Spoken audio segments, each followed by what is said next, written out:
Hello મિત્રો, જય માતાજી. કેમ છો? મજામાં? 2026 ચાલુ થઈ ગયું છે અને એની સાથે જ આપણે એક સાઈડમાં નાની જર્ની સ્ટાર્ટ કરી છે યુટ્યુબમાં ચેનલ ક્રિએટ કરીને, જેનું નામ છે વિજય વ્લોગ્સ. અને આજે પહેલો મિની વ્લોગ બનાવવાનો છે, જે માતાજીના નામથી અને માતાજીના ધામથી શરૂ કરવાનો છે. તો આપણે આજે જવાનું છે ભાવનગર જિલ્લાનું પ્રખ્યાત મંદિર રાજપરા ખોડિયાર મંદિર. તો ચાલો જઈએ. અને જવાનું છે આપણે આપણી બાઇક લઈને. તો ચાલો આપણે બાઇક સ્ટાર્ટ કરીને નીકળશું.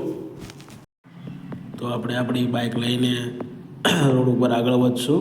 પણ આ શું, આ કાકા તો 4 ફૂકા લઈને જાય છે.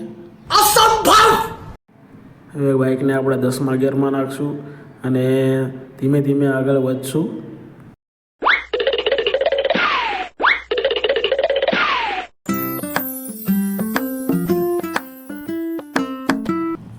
આ સિંહ જંગલનો રાજા છે અને જંગલમાંથી ભૂલો પડી ગયો છે અને ભાવનગર પહોંચી ગયો છે.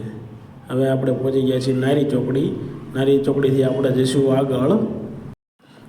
નારી ચોકડીથી થોડેક આપણે આગળ આવશું એટલે આપણને જોવા મળશે નાની ખોડિયાર, જ્યાં ખોડિયાર મંદિરને ચાલીને જતા ભાવનગરવાસીઓ અહીંયા પાણી પીવા અને આરામ કરવા માટે રોકાય છે. આ છે નાની ખોડિયાર. નાની ખોડિયારથી આગળ આવશું એટલે આપણને જોવા મળે છે ફોજી ધાબા, આરકે હોટલની એક્ઝેક્ટ સામે, જેમાં જમવાનું ખૂબ સરસ બનાવે છે, જ્યાં મિત્રો સાથે અને ફેમિલી સાથે એકવાર જરૂર આવવું જોઈએ. ત્યાંથી થોડાક આગળ હાલશું એટલે આપણે પહોંચી જઈએ છીએ વર્તેજ.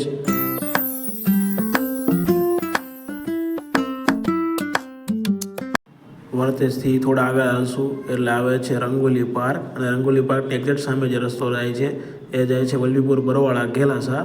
બરવાળા ઘેલાસા મારું ગામ છે, જ્યાંથી 70 કિલોમીટર થાય છે. ત્યાંથી થોડાક આગળ આવતા આપણને જોવા મળે છે ત્રિમંદિર, જ્યાં સાંજે ફેમિલી સાથે ટાઈમ સ્પેન્ડ કરવા માટે અને સારામાં સારી જગ્યા છે. બાળકોને રમવાની પણ સારો એવો સ્પેસ છે, તો જરૂર એકવાર મુલાકાત લેવી જોઈએ. ત્યાંથી આગળ જઈએ એટલે આવે છે ક્રિસિલ કંપની, જે ભાવનગરની નામચીન કંપનીઓમાંની એક કંપની છે. ફાઇનલી મિત્રો આપણે ખોડિયાર મંદિરનું બોર્ડ દેખાઈ જાય છે, જ્યાંથી 1 કિલોમીટર થાય છે. ધીમે ધીમે આગળ જઈશું. આપણે આવી ગયા છીએ ખોડિયાર મંદિરના ગેટમાં. અહીંથી આપણે ધીમે ધીમે આગળ જઈશું.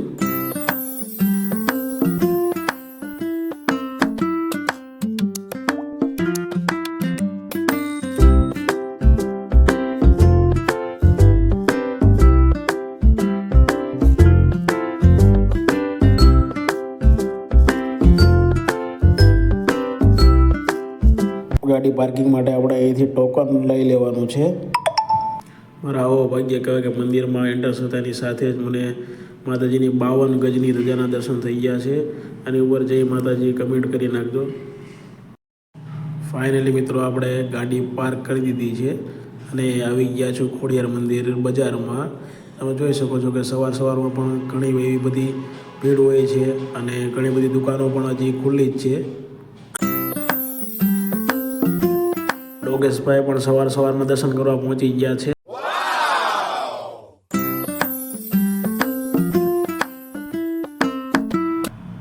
આચાર્ય પણ મારી જેમ 2026માં કમબેક કરવાની ગણતરીએ ખોડિયાર મંદિર દર્શન કરવા માટે આવી પહોંચ્યા છે.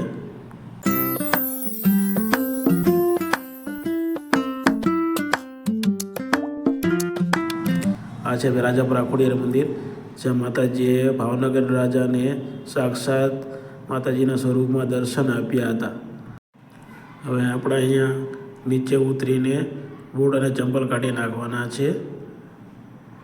દર્શન કરવા માટે આગળ જઈશું. આપણે વિડીયો ઉતારવાની મનાઈ છે, પણ વ્લોગ માટે આપણે થોડો વિડીયો દર્શન કરવા માટે ઉતારી લઈશું, પછી ફોન મૂકીને દર્શન કરી લઈશું. પહેલાં મંદિરની બહાર નીકળતા જ આપણને જોવા મળે છે તાતણીઓ દરો.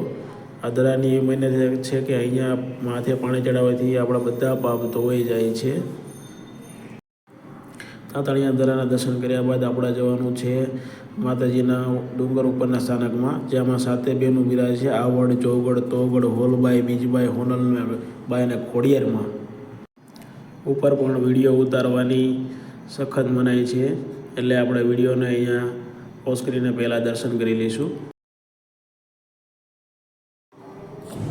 વ્લોગ સારો લાગ્યો હોય તો શેર કરજો, સબસ્ક્રાઈબ કરજો અને સપોર્ટ કરવાનું ભૂલતા નહીં.